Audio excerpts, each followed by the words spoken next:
উত্তরের বরেন্দ্র অঞ্চলে বেড়েছে শীতের প্রকোপ। রাত থেকে ঘন কুয়াশায় ঢেকে থাকছে পথঘাট। এ বিষয়ে বিস্তারিত জানাতে নওগাঁর বাইপাস এলাকায় আছে রিপোর্টার এম আর রকি। সরাসরি চলে যাচ্ছি তার কাছে।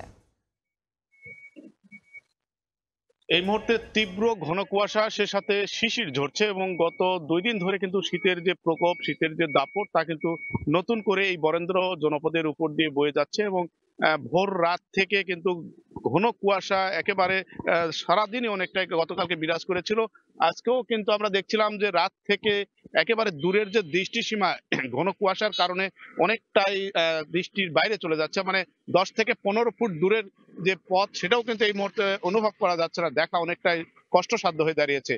হঠাৎ করে কিন্তু এই জানুয়ারির শেষ সপ্তাহে এসে শীতের যে দাপট, কনকনে হিম বাতাস, সেই সাথে ঘন কুয়াশা কিন্তু একেবারেই এই মাঘের যে শীত, তা কিন্তু এই বরেন্দ্র জনপদের মানুষ এই মুহূর্তে দেখছে বা মোকাবেলা করতে হচ্ছে। শীতের তীব্রতা বাড়ার সাথে সাথে স্বাভাবিকভাবে যে রোগ বালাইগুলো রয়েছে, এই রোগ বালাইয়ের প্রকোপটাও কিন্তু বেশ বাড়তি আমরা লক্ষ্য করছিলাম। এবার শীতের ধরন প্রকৃতি কিছুটা বৈচিত্র্য ছিল, আমরা দেখছিলাম।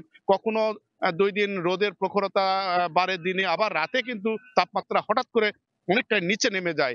এরকম একটি বৈচিত্র্য আবহাওয়ার কারণেই কিন্তু এবার এক ধরনের ছন্দপতন হয়েছে প্রকৃতির এই আবহাওয়া। অন্যদিকে এই আবহাওয়ার ফলেই রোগ বালাই, শিশু রোগ, ডায়রিয়ায় বেশিরভাগই আক্রান্ত হওয়ার খবর আমরা পাচ্ছিলাম। হাসপাতালগুলোতে অসংখ্য রোগীর চাপ বেড়েছে এবং বয়স্কদের ক্ষেত্রেও একই চিত্র আমরা দেখছিলাম, যে শ্বাস প্রশ্বাস বা অ্যাজমা জাতীয় রোগ নিয়ে কিন্তু হাসপাতালগুলোতে ভিড় করছেন। তাপমাত্রার এই ধরন প্রকৃতিতে স্বাভাবিকভাবে নিম্ন আয়ের যেসব মানুষ রয়েছে, যারা ভোর সকালে কাজের সন্ধানে বের হন, তাদের কষ্টটাই সবসময় কিছুটা বেশি থাকে। এবং এবার দেখছিলাম যে কনকনে হিম বাতাসের কারণে কিন্তু এই শীতের যে প্রকোপ, নিম্ন আয়ের মানুষের কিন্তু অনেকটা কষ্ট বাড়িয়েছে। এবং যেহেতু মাঘ মাসের এই সময়টাতে শীতের প্রকোপটা থাকে, কিন্তু এবার একেবারে অনেকটা শেষ সময়ে এসে শীতের যে বাড়তি ধকল, বাড়তি যে শীত, তা কিন্তু মোকাবেলা করতে হচ্ছে। তাপমাত্রার কথা যদি বলি, এই মুহূর্তে 12 থেকে 13 ঘরে তাপমাত্রা ওঠানামা করছে। তবে গত 1 সপ্তাহ আগে কিন্তু এই জনপদে 8-এর ঘরে তাপমাত্রা নিচে নেমে এসেছিল এবং এই তাপমাত্রা আবহাওয়ার দিক থেকে বলা হচ্ছে ওঠানামা এবার করছে। এবং এটা শেষ সময়ের শীত, এই শীতের প্রকোপটা আরো 2-3 দিন অব্যাহত থাকবে, এমন বার্তা কিন্তু আবহাওয়া অফিস থেকে জানানো হয়েছে। এই ছিল সার্বিক এই জনপদের শীতের খবর আমার কাছে।